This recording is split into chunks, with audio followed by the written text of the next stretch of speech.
Hey YouTube, happy Monday. Well, it's Monday when I'm filming this, but I'm not sure if it'll be Monday when I post this. But in any event, I hope everyone is having a great start to their week. So I really didn't intend it to be so long between my last video and this video, but things have been a bit chaotic, in a good way. I think I mentioned in my last video that we'd adopted a dog. So at the beginning of September, we tried to foster another puppy who was going on 3 months. And if you have any experience with puppies, you know they are a lot of work and take up a lot of time and a lot of attention. Anyway, we really fell in love with this dog, and our dog really bonded with her, and we really wanted to keep her. She just seemed like a perfect addition to our little family. Unfortunately, we couldn't, and it was heartbreaking. It was heartbreaking to lose her, and it was heartbreaking to see our dog lose her playmate. I mean, of course, we do our best with the walks and the plays, but there's only so much you can do when you have your life too. So we went out and we got her a permanent playmate. This is Tank. He just turned 3 months old last week, and we've had him for, I think, 4 weeks now. He is a Husky Shepherd cross, so he's gonna be a pretty big guy. He's already pretty big. He's so sweet and he's so affectionate, and I hope he stays that way. But yeah, this is the new addition to our family. So yeah, we went from one puppy to another, so the last 2 months have been all about puppy life, so I feel like I've had no time to do anything else. But he's a bit more settled now, getting a little bit more independent, so we will see if I can stick to any sort of a schedule now. But hey, no promises. At this point, I feel like I should probably just embrace the surprise upload format. Anyway, I am happy to be back, and if you're still watching this, thank you for bearing with me and my ever-evolving, definitely not a real schedule. Fingers crossed for some consistency, but if not, at least I will have a puppy update every time, and that has to count for something, right? So anyway, let's do something different today. As much as I enjoy testing out anxiety coping methods, there is so much more to managing anxiety and mental health than just coping. Sometimes it's what we bring into our lives or managing our surroundings, and we can't always manage anxiety-causing elements in public spaces or at work. So I am a firm believer in minimizing those elements wherever you can and do have control, like in your own home.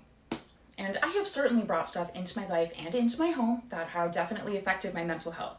Some things have affected it for the better by making my life easier, and some things, unfortunately, have affected it for the worse by making my life more difficult for various reasons.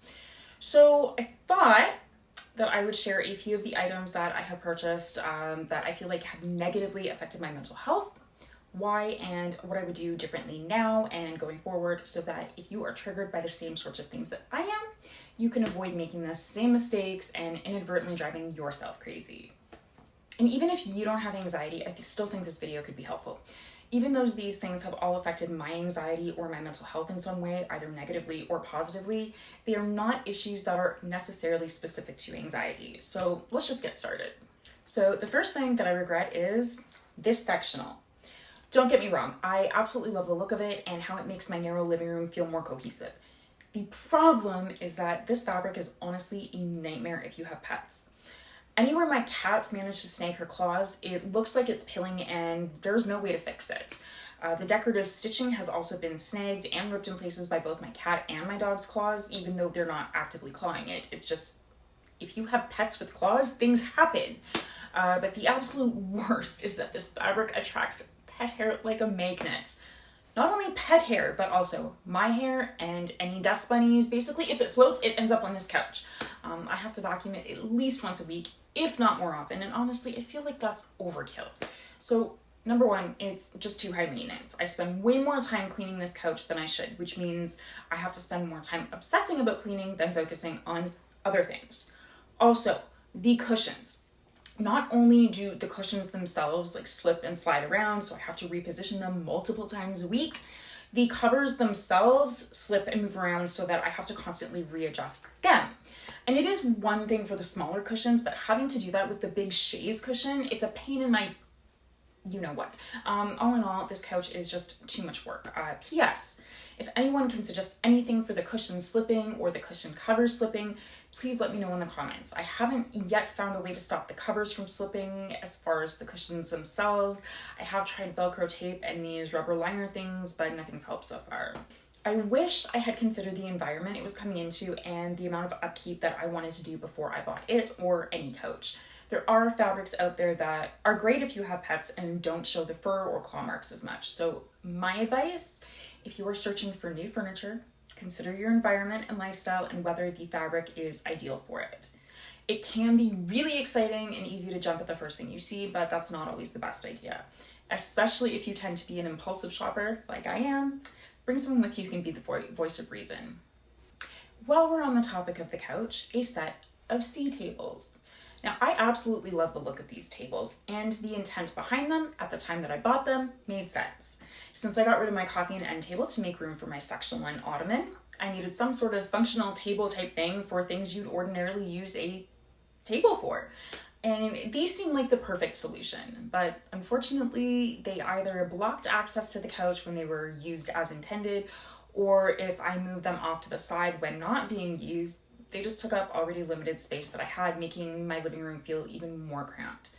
So I couldn't really justify keeping them, and unfortunately, they weren't cheap. And even though I sold them, it didn't come close to what I'd originally paid for them, so it just turned out to be a complete waste of money. So my advice is, before you bring anything into your home, have a plan and a place for it before you buy it. If it's not something that's going to be used all the time, because let's be real, not everything we own is going to be used 100% of the time. Have a storage place in mind for it when it's not in use, before you buy it. Okay, this is a weird one, but seriously, it did piss me off. This rubber floor mat. I bought it to keep by my front entryway. Nothing fundamentally wrong with it, except, again, I have a cat. Cats like to claw things, and this thing is covered with these little rubber nubs, which means I wind up with these rubber nubs all over my house, which meant I constantly be picking them up, sweeping them up, vacuuming up, cleaning them up. I even tried putting it outside the back door, but since the cat goes outside every so often, she would still use it to scratch on, which would inevitably attract these nubs back inside the house, and I am back to square one. I finally just got rid of the damn thing. It wasn't super expensive, and looking back, I really don't think that I could have anticipated the trouble it gave me, but again, especially if you have pets, ask yourself, is there any way that my dog, cat, rabbit, or goldfish could destroy it? And if so, do I want to be cleaning it up? I mean, if the answer is yes, by all means, but yeah, I mean, it was just one of those, another instance of like just not wanting to spend more time cleaning things up. And don't get me wrong, I don't mind doing the necessary cleaning to ensure my house is neat and tidy and organized. But it's the unnecessary cleaning, things like couches that collect pet fur or pieces of rubber mats that wind up all over the place. Things that increase the amount of cleaning I have to do and time that I have to spend doing it. That's what bothers me. Okay, so last but not necessarily least, and I think this is something that a lot of people have an issue with, whether you have anxiety or not, these things, or more accurately, too many of these dang reusable bags. You know the drill. You walk into a store, you realize you forgot one of the many bags you have in the car, and you feel obligated to buy yet another. Now, if you're a normal person, and I use the word normal very loosely to simply refer to anyone who may not share my same quirks, so please don't come at me. I'm in no way implying that there is a strict definition of normal or abnormal. Anyway, what you would probably do is take said bag and add it to your pile of other bags, and hopefully remember to use it the next time around. Well, I don't quite function that way. I am triggered by a lack of organization. So what I have to do is make sure that bags of a specific store, Walmart for example, are grouped together. And then each bag or group of bags has to be sorted alphabetically by store. Because no, I cannot take a Walmart into Home Depot and vice versa. So I'm sure you can see the problem when you have an influx of these bags. Keeping them organized in a way that doesn't trigger my anxiety becomes impossible when you are practically drowning in them, because there's not really an effective way to organize them that I have found. So every time I went shopping, it was like an anxiety attack waiting to happen, and you can't live like that. So those are the things that I regret buying, or at least the things that inspired me to film this video. I am sure there are more things that I eventually realized were more trouble than they were worth, or that I didn't have the space that I thought I had, or were just totally useless that I have gotten rid of over the last couple of years. But these are the ones that really just piss me off for one reason or another. And I'm not saying that any of these items are inherently bad. For the right people, the right space, any one of these items would be great, other than the bags. But for me, they just created problems, thus exacerbating my anxiety. But like I said, I don't regret everything. And some things have actually made my life easier. So let's just end this video on a high note by talking about a few things that I don't regret. And you might see a little bit of a theme here. The Bissell Pro Pet Hair Eraser. This is a great handheld bag. Comes with a brush attachment, a crevice attachment, and both are great and have come in handy. But the best thing about this is the pet hair tool. As much as my couch pisses me off for holding onto pet hair, this thing makes it easier to manage.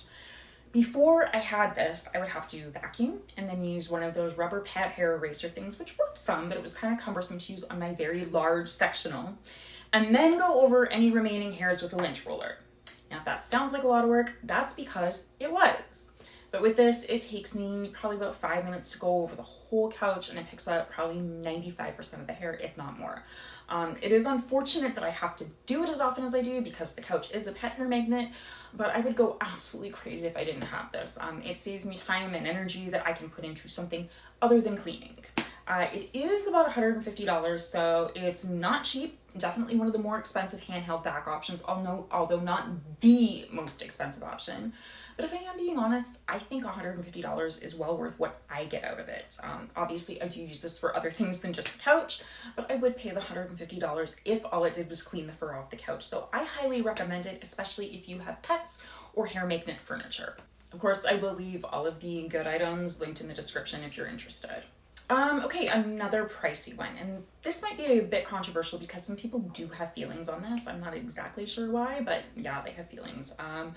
My Roomba, or any robot vac that's out there, I have the Roomba. It goes back to the fact that I have pets. Pets shed, hair gets onto the floor, along with other things. I mean, the reality is floors are dirty, more so if you have pets. And I appreciate not having to take the time to vacuum at least once or twice during the week. I can let this thing do its thing while I do dishes or cook or whatever, and it's just one less thing that I have to do. Now, I don't rely on this for a deep weekly clean, just like a midweek touch-up or two, and I realize it is not ideal for everyone's home, and maybe that's where the controversy is, but it works for my one-story house, and honestly, anything that can save me some time or make something more efficient, it's a win in my book. Again, it's not cheap, I'm not even going to sugarcoat it, but as they say, time is money, and in my opinion, money is time. Okay, last but not least, reusable bags. Okay, I know what you're thinking. So I kind of had a meltdown over the bag situation. So I donated all of my store bags and I bought reusable foldable bags, a couple of insulated bags to replace the few that I donated, and a foldable tote that has a bunch of pockets, so I even have a place to store my reusable produce bags. Because these bags are foldable and compact, I can keep a couple on me in my purse at all times, so I am rarely, if ever, without a bag. Whether I'm out grocery shopping or clothes shopping or just running errands or what have you, I am never in a position to have to purchase a bag. The rest of them stay in my tote in the trunk of my car. They're all the same. They are just different colors, so there's nothing that I feel the need to have to organize. And since I started this system, I have not yet forgotten a bag. I have forgotten to throw a couple back in my purse, but somehow this system has conditioned me to remember to grab a couple from my trunk if need be. And I can use the tote to carry extra groceries or larger items, and it's foldable if I need more trunk space. So I find this system to be much more useful, much more efficient, and much less triggering. I don't have bags literally everywhere anymore, and I honestly cannot tell you how life-changing this was. I know it sounds small, but sometimes the smallest changes have the biggest impact. And again, yes, there are of course other items that I don't regret, but these are the ones that immediately came to mind when I sat down to do the video. These are the things that have made my daily life easier or less frustrating, which in turn has improved my anxiety, if only by reducing it in other areas. In the future, maybe I'll update this if I have any more regrets or non-regrets, because I am sure I will buy something eventually that drives me crazy, and I will probably also buy something that I wonder how I ever lived without. So I'm curious, have you ever bought something that ended up triggering your anxiety? Or have you bought something that significantly improved your life or mental health? Let me know in the comments below. I would love to hear your experiences. And on that note, if you enjoyed this video or if you got something out of it, please hit like and share and subscribe so that you don't miss future videos. Let me know if you have any suggestions for future videos. Thank you for watching this one, and I will see you in my next one. Bye!